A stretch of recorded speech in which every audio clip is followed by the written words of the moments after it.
PSSI mencopot pelatih Shin Tae-yong di tengah persiapan timnas menjalani laga kualifikasi Piala Dunia 2026 zona Asia. Lalu bagaimana nasib timnas nanti? Kami akan bahas bersama wartawan harian Kompas Iksan Mahar dan pengamat sepak bola Gita Suwondo. Selamat petang semuanya.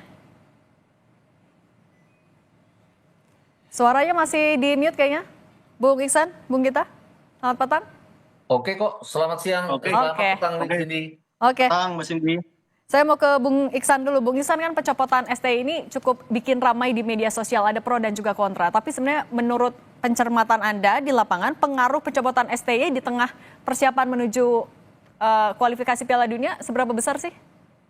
Iya, kalau kita bisa melihat antara di luar skuad dan di dalam skuad, di luar skuad tentu sangat riuh sekali proses dari pencopotannya. Bisa dikatakan mendadak karena kita melihat kontroversi dari sejak Piala AFF kemarin, terus sampai akhirnya pencopotan kemarin relatif berjalan hanya sekitar 3 pekan gitu kan.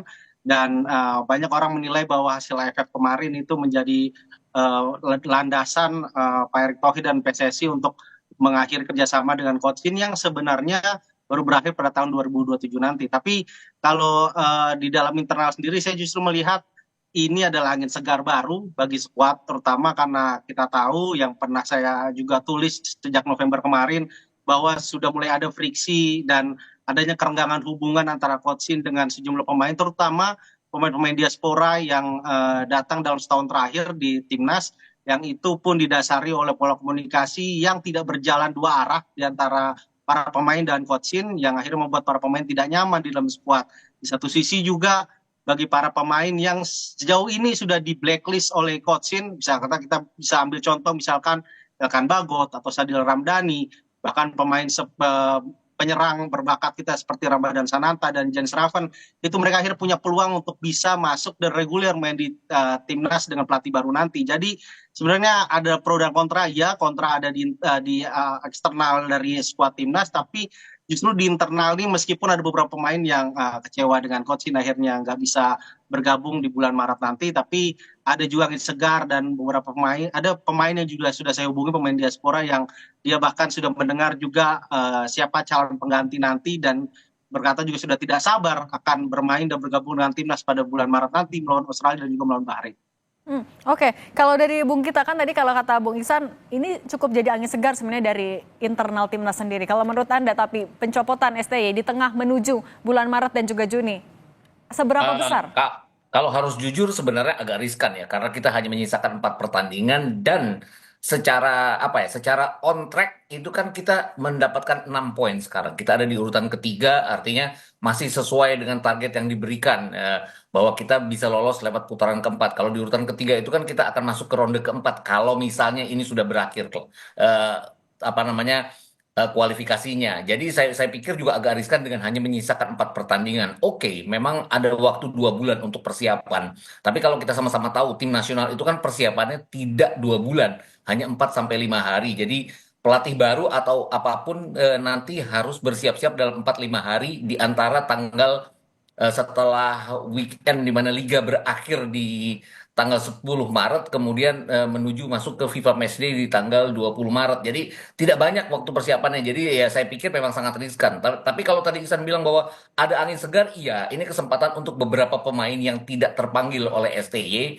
untuk bisa nantinya dipanggil. Kalau dipanggil, tapi kan kita juga tidak bisa berandai-andai bahwa pelatih yang baru ini dengan target untuk meloloskan kita ke Piala Dunia akan mencoba untuk pemain yang tidak dia kenal. Dia pasti akan memainkan pemain-pemain yang nantinya dia kenal. Artinya kalau ini pelatih dari Eropa, apalagi dari Belanda, dia akan memakai pemain-pemain ya yang sudah tersedia karena rata-rata adalah pemain diaspora yang sudah ada darah Belandanya yang sudah dia kenal selama ini. Jadi saya berpikir bahwa riskannya adalah eh, kenapa dengan kinerja yang saya pikir juga kalaupun ada komunikasi yang kurang, kalaupun memang dianggap bahwa tidak sesuai dengan kontraknya bahwa dia harus belajar bahasa Indonesia tapi tidak dilakukannya, tapi kan secara KPI, key per key performance index dia kan dia sudah berhasil dengan segala macam target yang sudah dia lalui, kecuali AFF yang memang targetnya tidak pernah jelas ya, apakah final, apakah semifinal, apakah cukup hanya gugur di putaran grup, itu nggak jelas juga dari federasi. Jadi memang menurut saya sih agak riskan dengan masih menyisakan 4 pertandingan, bukan lamanya tapi hanya 4 pertandingan, itu kan nggak banyak, kecuali ini klub di mana klub masih ada setengah musim itu mungkin akan bisa perbaikan jadinya. Dan juga Bung Gita kan dengan pemilihan calon pelatih yang baru itu kan dari Belanda dengan Ya, alasannya adalah juga biar bisa menjaga komunikasi, menguatkan komunikasi dengan pemain diaspora yang juga dari Belanda, naturalisasi dari sana. Ini cukupkah untuk memperkuat nanti timnas menuju Maret dan Juni sebenarnya?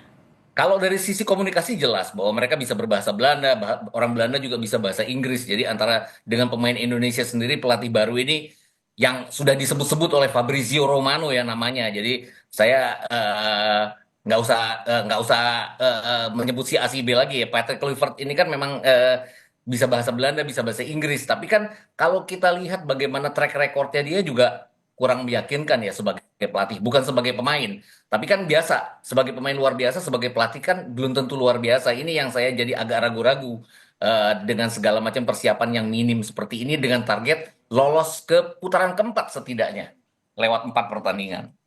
Saya mau balik lagi ke Bang Ihsan. Kalau dari Bung Ihsan sendiri, sebenarnya catatan atau rapot STY dari 2019 menangani timnas Indonesia seperti apa? Kalau saya justru menilai, misalkan kalau melihat dari track record Sinteyong seperti apa yang dikatakan tadi oleh Mas Gita juga memang sudah sangat baik.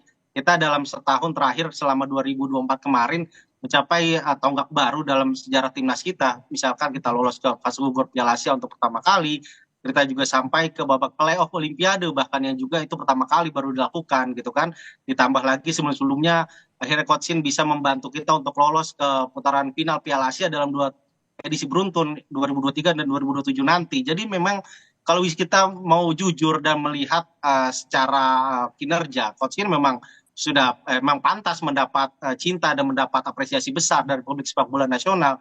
Tapi di sisi lain di sini tentu kita harus juga fair melihat bahwa Pak Erik dan PSSI juga tentu punya pertimbangan lain yang juga tidak hanya berdasar pada apa yang kita lihat secara kasat mata di atas lapangan, tapi tentu ada pertimbangan di luar lapangan yang itu memang tidak bisa menjadi ranah publik. Ya, itu juga yang menjadi pertimbangan itu. Jadi kalau saya melihat memang sangat disayangkan Coach Shin harus berakhir ini karena kita punya 4 pertandingan yang notabene kita punya 2 game kandang yang bisa menjadi penentu kita untuk lolos ke mencapai target lolos ke putaran keempat nanti melawan Bahrain dan Cina. Tapi dengan pertimbangan yang ada sekarang mengganti pelatih, nah itu tentu harus Pak Erik terutama harus bisa meyakinkan bahwa pelatih yang baru nanti, terutama yang setelah disebutkan pada umum selama ini, Patrick Kluivert itu bisa benar-benar memberikan angin segar bagi performa Indonesia, terutama kalau mungkin secara taktikal dia tidak berbeda jauh dengan pelatih Belanda pada umumnya karena formasi yang telah dia pakai misalkan di Curacao atau membantu Clarence Seedorf dulu di timnas Kamerun dan juga pernah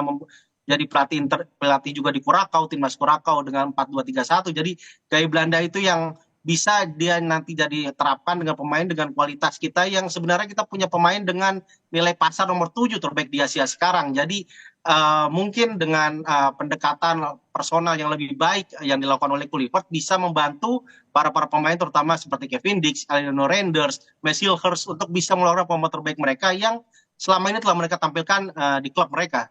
Tapi Ini. sebenarnya respon dari timnas, pemain-pemain timnas sendiri ketika nama Patrick Kluivert itu muncul seperti apa? Sangat positif sebenarnya Mbak Cindy karena kita tahu pemain diaspora kita yang rata-rata lahir dan besar di Belanda mengenal sangat baik Kluivert, bagaimana track record mereka dulu, track record Kluivert bersama Ajax, track record dia bersama timnas Belanda bahkan menjadi top skor sepanjang masa untuk timnas Belanda. Jadi sangat luar biasa respon mereka dan mereka berkata, salah satu pemain berkata bahwa dia sudah tidak sabar dan diagendakan kemungkinan besar antara akhir Januari atau awal Februari nanti Kluivert atau pelatih baru nantinya akan bertemu dengan para pemain yang berkarir di Eropa. Jadi mereka menyambut positif itu meskipun kita tahu beberapa pemain juga kecewa dengan keputusan pencopotan Coach Shin. Oke, kalau dari Bung Gita, dengan gantinya pelatih kan sangat mungkin ada ganti strategi, ganti formasi, ganti aturan. Dalam waktu yang singkat ini akan muluskah adaptasi dari keduanya, dari pelatih terhadap timnas dan juga timnas terhadap pelatih? Ya, sebagai pemain profesional mereka harus mengikuti pelatih. Itu juga kemarin saya agak heran dengan Pak Erik bahwa kita menginginkan pelatih yang bisa memimpin dan bisa mengakomodir keinginan pemain. Kan sebenarnya kebalik ya, pemain yang harus mengakomodir keinginan pelatih itu loh kalau saya melihatnya. Dan saya lihat kenapa STY selama ini dianggap kok terlalu defensif, nggak ofensif sama sekali. Padahal kita punya pemain-pemain diaspora. Kalau melihat kekuatan para pemain diaspora yang kita punyai, emang kuatnya bertahan ya. Jay Itzes adalah yang paling tinggi nilainya dan paling tinggi klubnya bertarung di antara liga-liga Eropa yang lain. Dia ada di Venezia di Serie A. Dia kan emang kemampuan bertahannya luar biasa. Kemudian Kevin Dix juga salah satu pemain bertahan. Dia ada di Copenhagen. Juga Miss Hilgers. Jadi memang kekuatan kita itu bertahan. Dan kalau kita kan juga belum punya, oke, oleh Romeni mungkin nanti akan dinaturalisasi dalam waktu dekat ini. Tapi kan belum terbukti juga bahwa dia the real number nine karena sebelum pindah ke Oxford pun dia lebih sebagai pemain cadangan di klubnya. Dia masuk misalnya menit ke 70 atau menit ke 80. Jadi bukan utama. Dan kita juga tidak punya kemampuan untuk klinis di depan. Jadi saya pikir kalau taktik kita ofensif, saya takutnya tidak akan bisa diterapkan dalam waktu singkat. Dan juga siapapun pelatih pelatih pengganti nanti, Clifford ataupun siapapun, punya masalah adalah kita harus menang atau setidaknya menahan imbang Australia. Di Australia, Clifford sendiri kalah dari Australia pada saat menangani Curaçao. Oke, tim nasional Indonesia kita ini jauh lebih hebat dari Curaçao. Mungkin hasilnya akan beda. Tapi kemudian balik lagi pada saat kita menjamu Bahrain nanti di GBK. Bahrain itu kan apa ya? Kita seperti punya dalam tanda kutip dendam terhadap Bahrain karena pertandingan pertama yang tidak pernah dirasakan oleh Clifford, tapi dirasakan oleh Sintayong. Jadi aura untuk revenge itu ada pada diri Sintayong, tidak ada dalam diri. Jadi akan apa ya? Seperti teralienasi dia dengan para pemain karena para pemain lebih berkeinginan untuk melakukan revenge dibandingkan dengan dia sendiri. Saya takutnya hal-hal seperti itu dan perubahan taktik ini yang mungkin akan bisa mengganggu dalam tempo hanya 4 sampai 5 hari yang akan diterapkan nanti pada saat dia menangani tim, pada saat tim sudah bergabung di kualifikasi Piala Dunia nanti bulan Maret.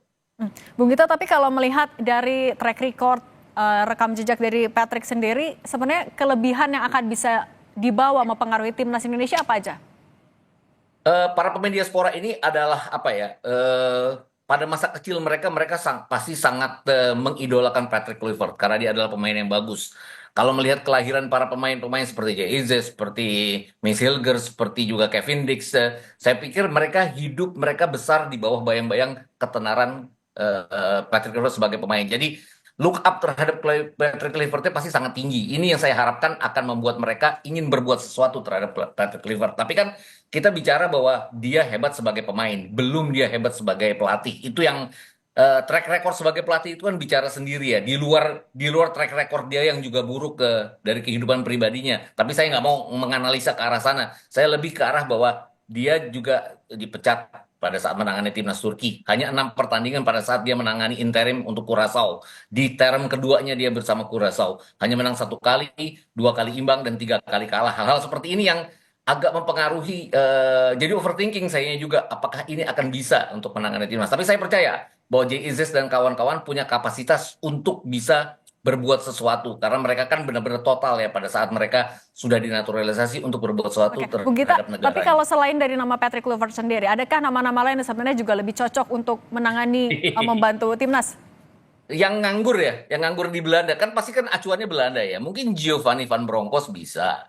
Atau kalau mau yang agak lebih senior sedikit, Bert Martwijk juga bisa. Alasannya Louis apa, Bung? van Louis van Gaal sakit-sakitan ya saya dengar. Jadi saya juga nggak yakin bahwa dia akan bisa bergerak dari satu pulau ke pulau yang lain karena Indonesia ini sangat luas. Kalaupun bahkan tadi pagi ada berita bahwa Ruud Gullit mengatakan bahwa Louis van Gaal bahkan tidak akan mengambil jabatan sebagai direktur teknik mendampingi Patrick Kluivert. Jadi saya juga nggak. Kalaupun ada yang nganggur dan tidak tidak bekerja untuk klub sekarang, mungkin Erik ten Hag ya, yang ya dia punya rekor yang bagus bersama Ajax. Dia tahu para pemain Belanda. Lupakan dia buruk berhadapan dengan pada saat dia menangani Manchester United di tahun terakhirnya. Tapi yang jelas dia punya 2 trofi bersama Manchester United. Jadi dia bisa berbuat sesuatu. Tapi apakah mungkin sampai tanggal 12 Juni nanti akan ada pergantian? Karena biasanya kalau Fabrizio Romano sudah bilang ini Patrick Kluivert, dia sudah punya data bahwa Patrick Kluivert memang sudah menandatangani kontrak atau Oke, udah bagaimana. A1 biasanya. Saya juga mau nanya ke Bang Isan, kalau menurut Anda nama yang mungkin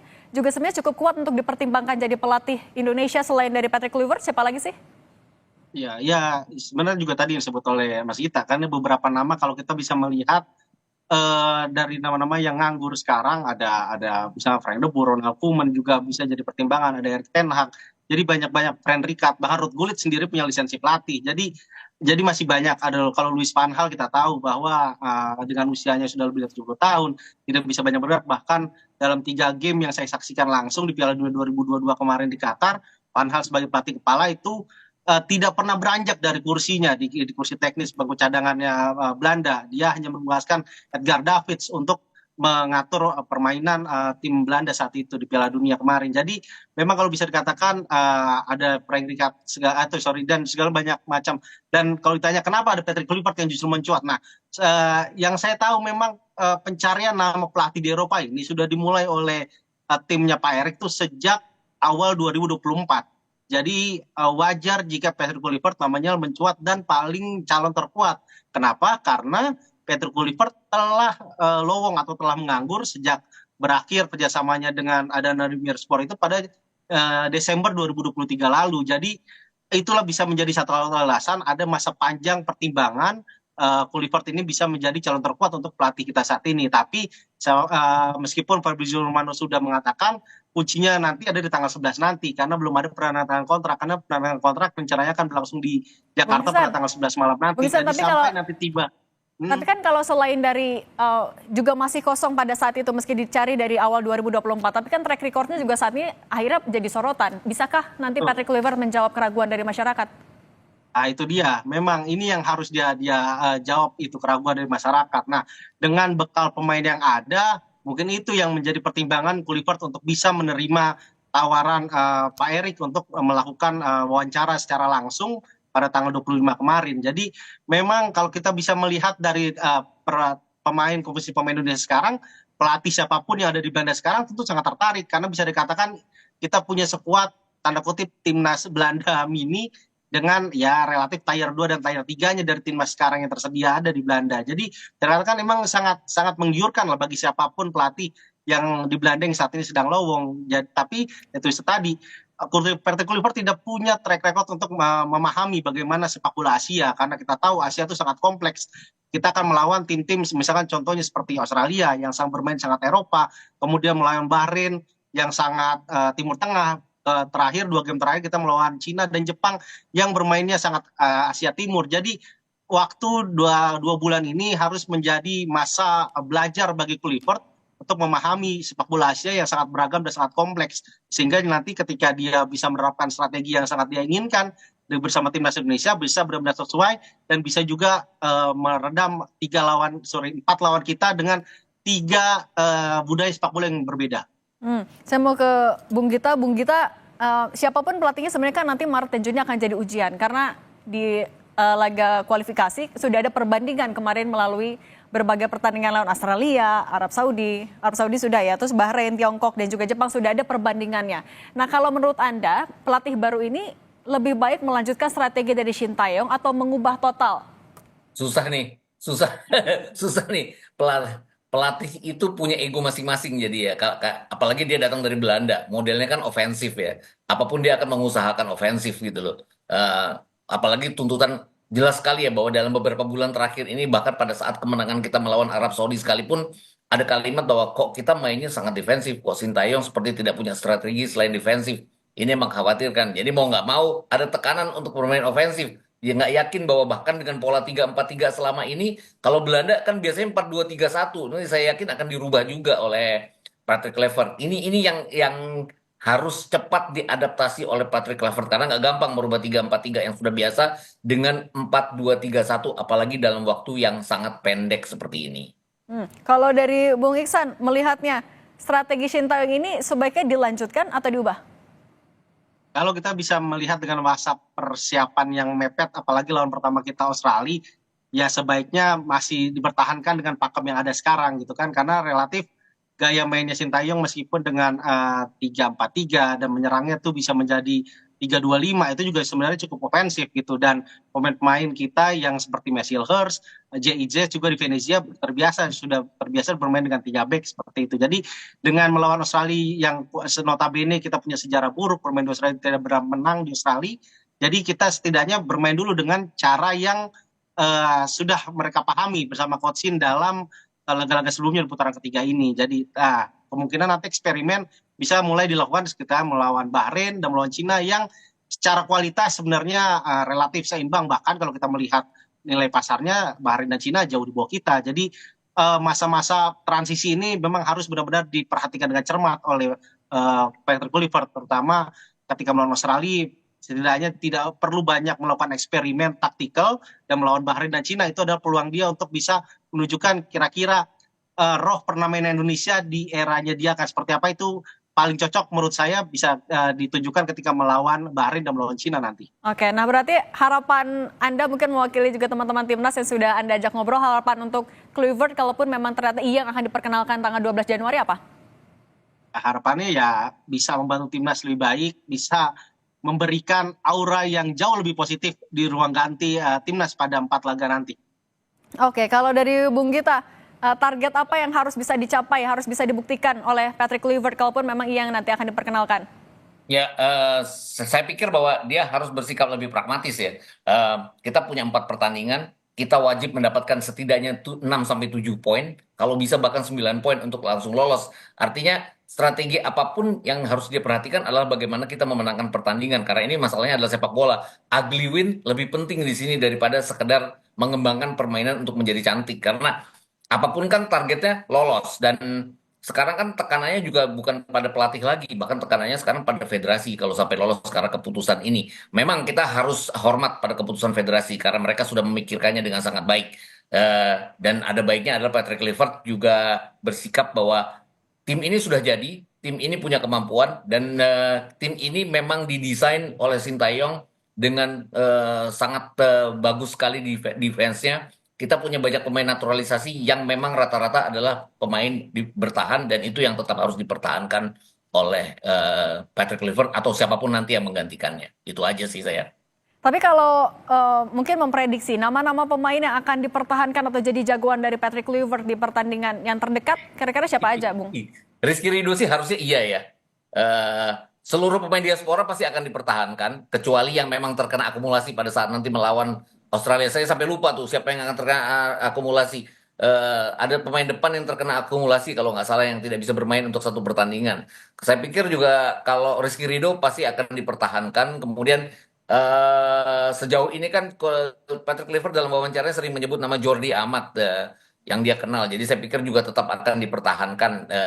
Apapun rasa-rasanya tidak akan banyak perubahan ya, karena nama yang baru yang bakal masuk kan pasti oleh Romeni nanti kalau jadi dinaturalisasi, itu aja. Yang lainnya tetap akan sama. Itu. Mudah-mudahan Patrick Kluivert tidak akan menjadi seperti Frank de Boer di Inter Milan ya, yang hanya bertahan 85 hari. Kemudian Inter Milannya juga agak berantakan pada saat itu. Itu di bawah kepemimpinannya Pak Erik juga loh, Inter Milan pada saat itu.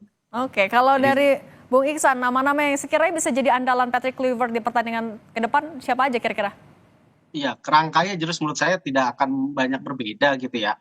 Di tengah tetap dengan Tom Haye, terutama di belakang juga tetap dengan tonggaknya ada di J.I. Jazz dan juga Messilhers terus gitu. Nah, cuma nanti akan kita bisa melihat bahwa kita tahu bahwa Tom Haye dalam laga-laga di putaran ketiga ini kan sangat kepayahan untuk mengimbangi permainan tuntutan fisik dari Coach Shin. Nah, ini akan kita lihat nanti bagaimana Patrick Kluivert mensiasati nih kemampuan Tom Haye yang punya kurasi umpan yang baik dan pembacaan permainan yang baik untuk bisa lebih maksimal. Tidak hanya menuntut dia untuk lebih banyak berlari atau bergerak di lapangan tengah. Terutama lagi juga saya ingin juga penasaran juga bagaimana nanti Patrick Kluivert memaksimalkan Aliano Reinders yang notabene bisa dikatakan disia-siakan oleh Coach Shin, meskipun kita tahu dalam proses naturalisasinya dia juga mendapat rekomendasi dari Coach Shin saat itu. Dan terutama juga nanti ada oleh Romeni, dan mungkin juga kalau misalkan sesuai dengan target Pak Erik dalam pengumpulan berkasnya, Jero Ridewol juga bisa bergabung. Tentu itu kan juga bisa menjadi angin segar ke depannya buat timnas di tengah. Mungkin absennya Ragnar Roramangun misalkan melawan Australia. Jadi ini juga bisa menjadi hal yang positif gitu kan, dan pemain-pemain seperti Kevin Verdong, dan kalau lokalnya tentu Marcelino Ferdinand, Selawi Mangkualam, dan juga Rizky Ridho itu tetap bisa menjadi perwakilan lah pemain yang lahir dari pembinaan lokal kita. Oke, kita tunggu pembuktian dari siapapun pelatih yang nanti diperkenalkan tanggal 12 Januari. Terima kasih Bung Iksan Mahar dan juga Bung Gita Suwondo sudah berbagi di Kompas Petang. Sehat selalu semuanya. Sama-sama, Mbak.